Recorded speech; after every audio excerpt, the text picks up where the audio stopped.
에, 형제자매 여러분, 오늘 또 새날이 동토하고 있습니다.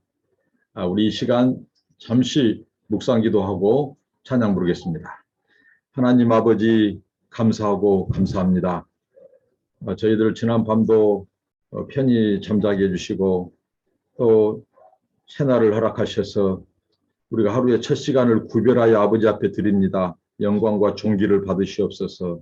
예수님의 이름으로 기도하옵나이다. 아멘. 우리 찬송가 399장 주의 약속하신 말씀 위에서 찬송하겠습니다. 주의 약속하신 말씀 위에서. 주의 약속하신 말씀 위에서 영원토록 주를 찬송하리라. 소리 높여 주께 영광 돌리며 약속 믿고 굳게 서리라. 굳게 서리 영원하신 말씀 위에 굳게 서리 굳게 서리 그 말씀 위에 굳게 서리라. 주의 약속하신 말씀 위에서 세상 염려 내게 엄습할 때에 말씀으로 힘써 싸워 이기며 약속 믿고 굳게 서리라.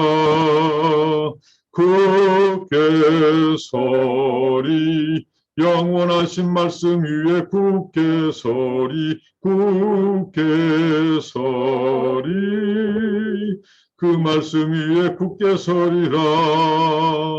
주의 약속하신 말씀 위에서 영원하신 주의 사랑 힘입고 성령으로 힘써 싸워 이기며 약속 믿고 굳게 서리라.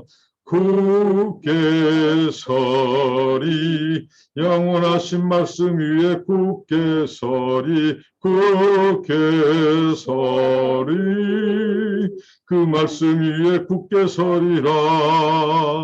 주의 약속하신 말씀 위에서 성령 인도하는 대로 행하며 주님 품에 항상 안식 얻으며 약속 믿고 굳게 서리라.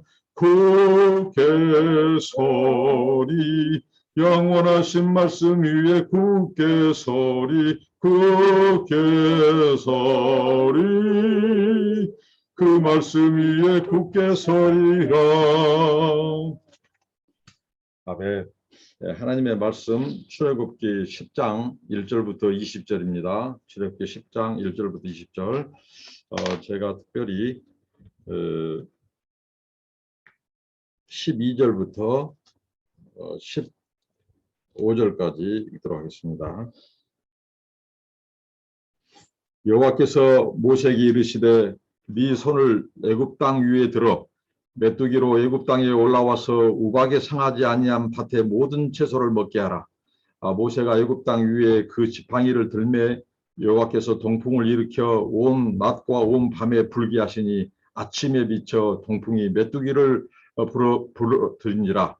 메뚜기가 애굽 온 땅에 이르러 그 사방에 내림에 그 해가 심하니 이런 메뚜기는 전에도 없었고 후에도 없을러라. 메뚜기가 온 지면에 덮여 나름에 땅이 어둡게 되었고 메뚜기가 우박에 상하지 아니한 밭의 채소와 나무 열매를 다 먹었으므로 애굽 전경의 나무나 밭의 채소나 푸른 것은 남지 아니하였더라. 아멘.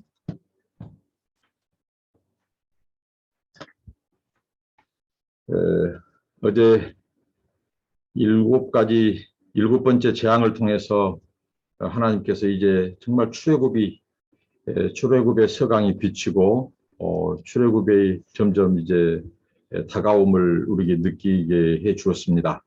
그 단서가 되는 것이 이 바로가 자기의 죄를 고백하기 시작했다는 거죠. 자기의 잘못을 인정하기 시작했다고 하는 것입니다.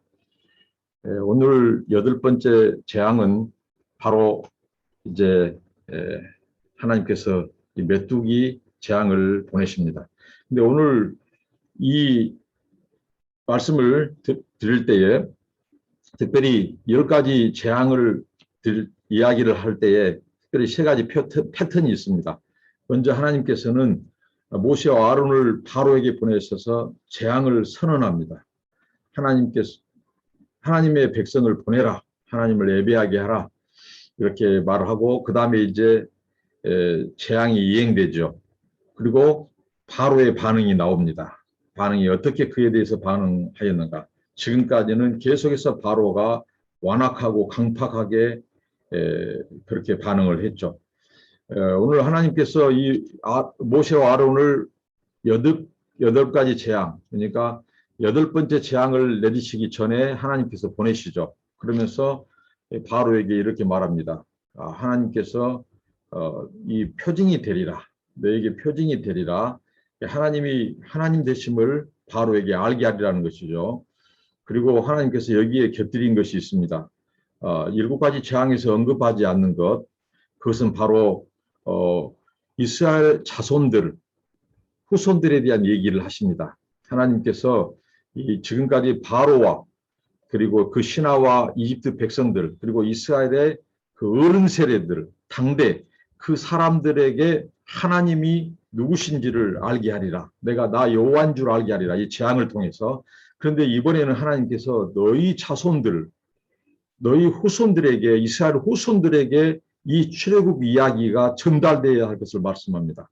우리 하나님은 특별히 당신을 기념하기를 원하십니다. 그래서 이스라엘 백성들이 절기가 많은 것도 결국은 하나님을 기억하도록 주신 것이 절기예요. 출애굽과 관련된 그들의 민족, 그들의 역사, 이 출애굽 역사는 그들에게 빼놓을 수 없습니다.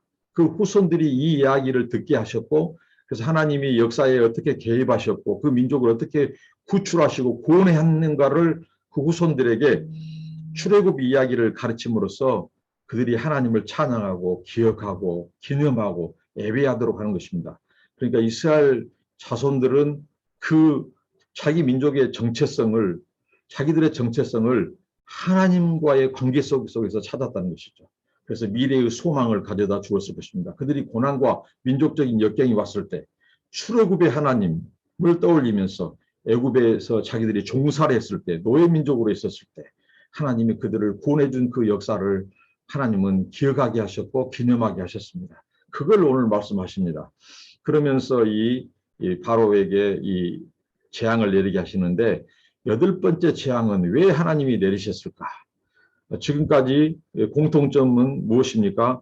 이것들이 다 애국 백성들이, 이집트 사람들이 섬기는 신들과 밀접한 관련이 있다는 것이죠. 어제 우박 재앙을 살펴볼 때 이 이집트 사람들의 이 신들을 하나님께서 이렇게 손을 대셨죠. 그런데 그 신들이 뭐 하늘을 지키는 하늘의 수호신, 뭐 여신, 뭐 누트, 그리고 생명을 준다고 하는 여신 이시스, 그리고 곡식을 보호한다고 하는 그 세트와 민이라고 하는 그 신, 그들의 신을 무력화하고 초토화시켰습니다. 우박재앙을 통해서. 그들이 곡물을 보호한 것이 아니다. 그래서 그들이 곡물 신을 내치시는 거죠. 우박을 통해서. 그런데 오늘 하나님께서 메뚜기 재앙을 내리시는 것은 또 이유가 있습니다. 그들은 메뚜기, 소위 말하는 중동 지방에 종종 메뚜기들이 농작물에 피해를 입히는데, 그들이 만든 신이 있어요. 뭐냐면 메뚜기 때로부터 곡식을 지켜주는, 메뚜기로부터 보호한다고 하는 신이 있었습니다. 세라피아라고 하는 신인데, 그 신을 어떻게 보면 응징하고 무력화시키는, 그래서 하나님이 나 외에는 참 신이 없다는 것을 보여주는 것이죠. 그런데 이 신을 무력화시키는데 어제의 말씀, 일곱 번째 우박 재앙을 통해서 바로와 그 신하들이 어떤 반응을 보였습니까? 마치 이쑤신 장군이 신에게는, 나에게는 12척이, 아직도 12척이 남아있다고 한 것처럼 그들은 의기양양하게 우박 재앙이 멈췄을 때 그들은 이렇게 생각했습니다. 지금 우리나라에는, 지금 저 이집트의 광활한 불판에는 아직도 우리들이 먹을 수 있는 곡식이 지금 재앙을 입지 않은 것이 있다. 그것은 바로 밀과 쌀보리였습니다. 보리와 삼은 초토화되었지만 아직 우리에게는 자라나지 않는 이 바로 밀과 쌀보리가 있다. 그래서 그들은 또 마음이 완악해져서 이스라엘 백성들을 보내는 것을 그들은 거절합니다. 그래서 하나님께서 8번째 재앙을 준비하고 있어요. 그래서 메뚜기 재앙입니다. 여러분, 이 중동 지방의 메뚜기 때 인류 역사 속에서 멀지 않은 역사, 근현대사에서도 우리는 메뚜기 떼가 출몰해서 많은 농작물을 일으켰다고 하는 뉴스를 접합니다. 당시 중동 지방의 메뚜기 떼가 한번 출현해서 하루에 농작물을 먹어치우는 채소, 과일 이런 것들을 먹어치우는 10만 톤에 달았다고 합니다. 아주 무지막지한 메뚜기 떼. 오늘 성경에 보니까 하늘을 덮었다. 심지어는 어두워졌다. 이런 표현을 쓸 정도로 아주 셀 수 없는 이 메뚜기 떼. 메뚜기 떼가 어느 해에 중동 지역에 미친 피해라고 하는 것은 160억 마리가 출현했다. 이런 얘기도 있고 또 그들이 이 메뚜기 떼, 이 가벼운 곤충인 메뚜기 떼가 150만 마리, 150만 톤, 엄청난 톤이죠. 그 무게가. 이 정도로 많은 메뚜기를 하나님이 일으키셨습니다. 그래서 그들의 신 세라피아를 무력화하는 거죠. 메뚜기를 지켜준다고 하는 신을 너희들이 섬기나 그것은 어리석은 일이다.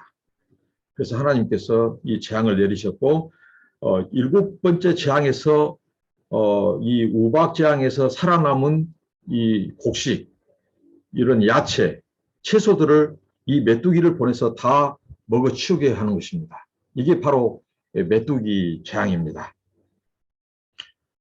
이 재앙을 내리시기 전에 하나님께서 모세와 아론을 보낼 때에 한 가지 이제 새로운 하나의 사실이 발견되죠. 뭐냐면 바로의 신하들이 비로소 바로에게 아주 충정 어린 공고, 그러니까 어떻게 보면 쓴소리를 합니다. 지금 우리나라가 망하게 되었습니다. 저 이스라엘 사람들 때문에 지금 우리나라가 망할 위기에 있습니다. 그것을 정녕 왕이시여 모르시나이까? 지금 저들을 빨리 보내야 됩니다. 저들을 붙잡으면 붙잡을수록 우리는 위기가 있습니다. 이렇게 제안합니다. 이 쓴소리를 지금까지 하지 않았던 그들이 그만큼 생명의 위협을 느끼고 있는 것입니다. 7번째 우박 재앙에서 우리는 출애굽의 서광이 비치고 여명이 다가옴을 느끼는 것은 바로 그거예요. 이제 종기가 7번째 재앙, 이 악성 이 피부병이 사람에게 달라붙고 피해를 입히고 그렇다는 것은 생명의 위협을 그들이 느낀 나머지 바로가 7번째 재앙부터 자기의 죄, 자기 민족의 죄를 하나님 앞에 고백하기 시작했고 오늘도 마찬가지입니다. 신하들이 이제는 간청해서 이 뜨거운 감자, 이 이스라엘 백성들을 놓으면 우리에게 큰 손실이 오고 우리가 생명이 위험합니다. 빨리 보내라고 하죠. 이런 변화가 지금 찾아오고 있는 것입니다. 그러니까 오늘 8번째 재앙은 저는 이렇게 생각합니다. 출애굽의 역사에서 이 8분 응선을 넘는 사건이다. 이 8번째 재앙은 바로 말 그대로 8분 응선을 넘고 점점 지금 출애굽의 시간이 다가오고 있습니다. 하나님은 이렇게 역사하십니다. 그래서 이제 이 재앙을 내리셨는데 이제 유기의식을 느낀 바로가 모세와 아론을 불러서 이제 그 백성을 놓아주겠다고 하고 그런데 또 조건을 답니다. 무엇이냐면요. 바로는 여기서 부분적 출애굽을 얘기합니다. 여기에 대해서 모세는 완전한 출애굽으로 그 논리를 완전히 깨뜨리죠. 바로의 부분적 출애굽은 뭐냐면요. 좋다. 너희들이 출애굽해서 하나님을 섬기도록 하는데 그것은 성인들, 장년들만 어른들만 허락하겠다는 거죠. 그리고 어린이들은 놔둬라는 겁니다. 그러니까 대대로 이 백성들을 노예 삼겠다는 거예요. 그러니까 바로가 그 백성을 놓지 않은 가장 근본적인 원인은 바로 경제적인 이익이었습니다. 애국 경제를 일으키는 그 노동력이 바로 히브리 민족, 노예 민족으로부터 그들은 이용했죠. 그런데 그들을 내어보낼 때 이 애국의 경제가 휘쳐들을 거라고 생각했습니다. 그래서 이 다음 세대, 이 후손들은 도와라는 것입니다. 이게 바로의 속셈이었습니다. 여러분 오늘날 많은 사람들이 정말 하나님께 나아오는 것을 방해하고 또 우리 신자들이 참다운 그런 신앙생활을 하는데 방해되는 것은 많은 경우 이 물질적인 것, 경제적인 요인이 큽니다. 정말 이런 부분들을 우리가 이게 다스리지 못할 때 이런 것들은 우리 신앙의 장애가 됩니다. 그리고 오늘 여기에서 지금까지 재앙을 통해서 하나 언급해야 될 것이 있습니다. 그것은 바로 역창조 모티브입니다. 역창조란 말은 하나님께서 이 창조를 거슬리는 창조에 주셨던 그 균형과 질서를 잠시 제한을 오버하고 그것을 깨뜨리는 것 같은 무엇 때문입니까? 바로 하나님의 심판을 수행하기 위해서입니다. 저는 이것을 이렇게 묵상했습니다. 하나님께서 참다운 질서를 위해서, 참다운 창조 질서를 위해서 잠시 창조의 질서를 역행하는, 그래서 역창조라고 합니다. 창조를 하나의 거스리는 듯한 이것이 심판의 재앙들입니다. 예를 들면 오늘 메뚜기, 하나님께서 이 메뚜기라든가 어제 그 두 번째 재앙 개구리, 파리 이런 것들은 하나님의 이 먹이 사슬, 생태계를 유지시킬 때 매우 중요한 먹이 사슬이죠. 근데 오늘 이 메뚜기들은 풀을 먹도록 하나님이 창조를 했습니다. 풀밭에가 있어야 될 그 메뚜기, 그것도 하나님께서 천적관계를 통해서 개체수를 알맞게 조절하십니다. 그런데 오늘 하나님께서 엄청난 이 메뚜기 떼를 동원하셨습니다. 이것은 바로 역창조, 창조의 질서를 거스리는 듯한, 그런데 여기에는 하나님의 숨은 비밀이 있습니다. 무엇입니까? 하나님의 창조의 원래 질서를 회복시킬 때 심판을 통해서라도 잠시 그 질서를 하나님께서 오버하고 역행해서라도 참다운 창조 질서를 회복해 가신 하나님, 그 이스라엘 자손들에게 그 하나님을 알리기 위하여 바로와 그 사람들에게, 이집트 사람들에게 참된 신이 하나님 외에는 없다는 것을 가르치기 위해서, 창조의 본래 질서를 가르쳐주기 위해서 하나님은 이 창조 질서를 잠시 거스리는 그 심판을 하나님께서는 수행하게 하신 것입니다. 이게 바로 하나님의 역창조입니다. 그러니까 역창조에 하나님의 숨은 그분의 은혜와 자비가 숨어 있습니다. 그리고 저는 오늘 이 본문을 통해서 저를 감격시키고 정말 뭉클하게 했던 사건이 하나 있습니다. 그 발견이 무엇입니까? 하나님께서 바로에게 이 아론과 모세를 보내서 이 심판에 대한 재앙을, 여덟 번째 재앙을 말씀하실 때 이렇게 말씀합니다. 히브리 민족의 하나님이 보내서 왔다. 히브리 민족의 하나님이 너에게 말해라고 한다. 정말 저는 눈물이 났습니다. 히브리 민족의 하나님. 이 히브리 민족의 하나님이란 표현이 재앙을 선언할 때마다, 모세를 보낼 때마다 하나님께서 반복해서 주신 말씀입니다. 여러분, 왜 이것이 저를 감격시키고 울컥하게 한 줄 아십니까? 우리 하나님은 어떤 하나님이시죠? 우주의 하나님이십니다. 우리 하나님은 열방의 하나님이십니다. 히브리 민족으로 제한받지 않으실 하나님이십니다. 근데 그 하나님이 굳이 왜 히브리 민족을 하나님으로 당신을 제한시키셨을까? 참 놀라운 하나님의 자비와 은혜입니다. 여러분, 우리 하나님은 온 우주를 창조하시고 만물을 통치하신 분입니다. 이 재앙을 통해서 보여주셨습니다. 그런데 하나님은 당신을 호칭하실 때, 바로에게 당신을 말씀하실 때 히브리 민족의 하나님이 보냈다고 해라. 우리 하나님께서 히브리 민족 역사와 시공간의 그 제약을 받으면서까지 열방과 우주의 하나님, 왜 당신을 호칭을 히브리 민족의 하나님으로 제한시키셨을까? 그것은 바로 하나님께서 온 인류, 우리들을 구원하기 위해서, 인류를 구원할 민족을 준비시키기 위해서 그 히브리 민족의 역사를 지금 역사 속에 들어오셔서 하나님은 그 일을 행하고 계십니다. 아브라함 한 사람을 부르셨습니다.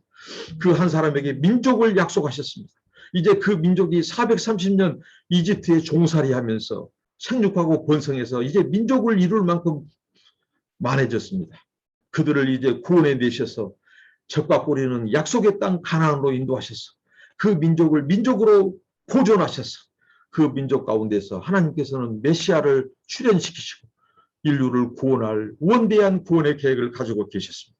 그래서 하나님은 당신을 역사 속에 히브리 민족으로 제한시키셨습니다. 온 열방과 우주의 영광과 찬양을 받으실 그 하나님, 그 열방의 우주의 하나님이 히브리 민족의 하나님으로 당신을 제한시키셨습니다. 저는 이것을 구약의 인카네이션, 구약의 성육신이다. 구약에 나타난 하나님의 자기 비하다. 이렇게 하나님은 겸손하시고 하나님께서는 전 인류를 구원하기 위해서 바로 히브리 민족의 하나님이 되신 것입니다. 정말 하나님을 찬양하지 않을 수 없고 높이지 않을 수 없습니다. 이제 하나님께서 이제 바로가 또 간청을 합니다. 우리가 죽게 되었으니 이것은 우리 민족의 죄다. 이집트 사람들의 죄다고 죄를 고백합니다. 그러면서 하나님 앞에 다시 간청해서 기도해서 이 메뚜기 떼를 빨리 없애주라고 너희들은 기도해라고 합니다. 그래서 모세가 기도했죠. 근데 하나님께서 어떻게 역사하셨습니까? 자, 동풍을 통해서 하나님께서 그 무지막지한 이 무수한 이 메뚜기 떼를 일으켜서 당신의 심판의 수행자로 동원하실 때는 동풍을 통해서 몰고 오셨습니다. 그리고 하나님께서 이제 이 무수한 메뚜기 떼를 없애기 위해서 하나님께서 맹렬한 서풍으로 바꾸셨습니다. 동풍을 서풍으로 바꾸신 하나님. 그래서 그 서풍이, 맹렬한 서풍이 이 메뚜기 떼를 몰고 가서 홍해 바다에 집단 다이빙 시켜서 몰살시켰습니다. 이게 바로 창조의 질서를 하나님이 회복하셨습니다.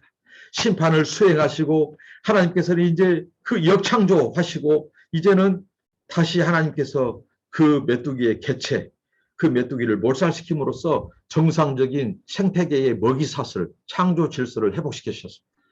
하나님의 일하시면 오차가 없고 휴대하신 하나님입니다. 저는 왜 동풍과 서풍 얘기를 하냐면요.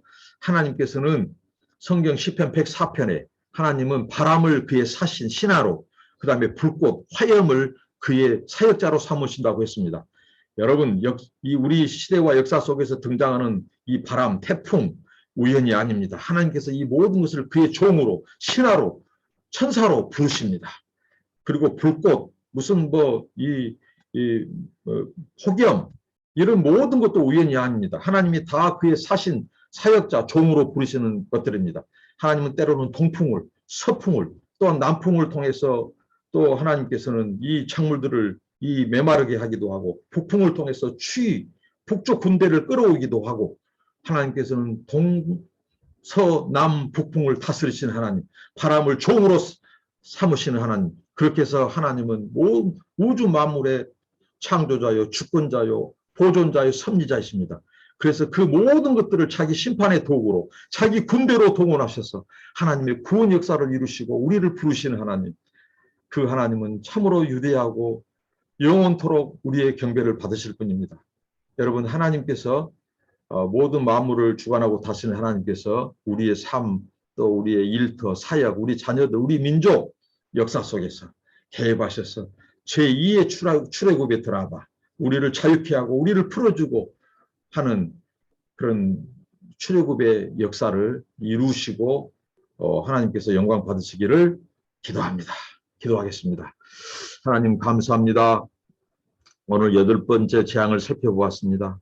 세라피아 그 이집트 사람들의 무지몽매한 그 신을 심판하시고 그 백성들로 하여금 하나님을 알게 하신 하나님, 이스라엘 자손들로 하여금 출애굽의 역사를 기억하도록 준비해 가신 하나님, 우리 삶 속에 우리 민족의 역사 속에서도 우리에게 자유와 해방을 주는 온전한 해방을 주는 출애굽을 허락하옵소서.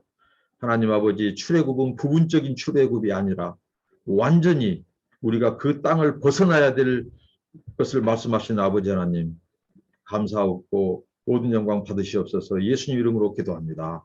아멘. 감사합니다. 우리 하나님께 영광을 돌려드립니다.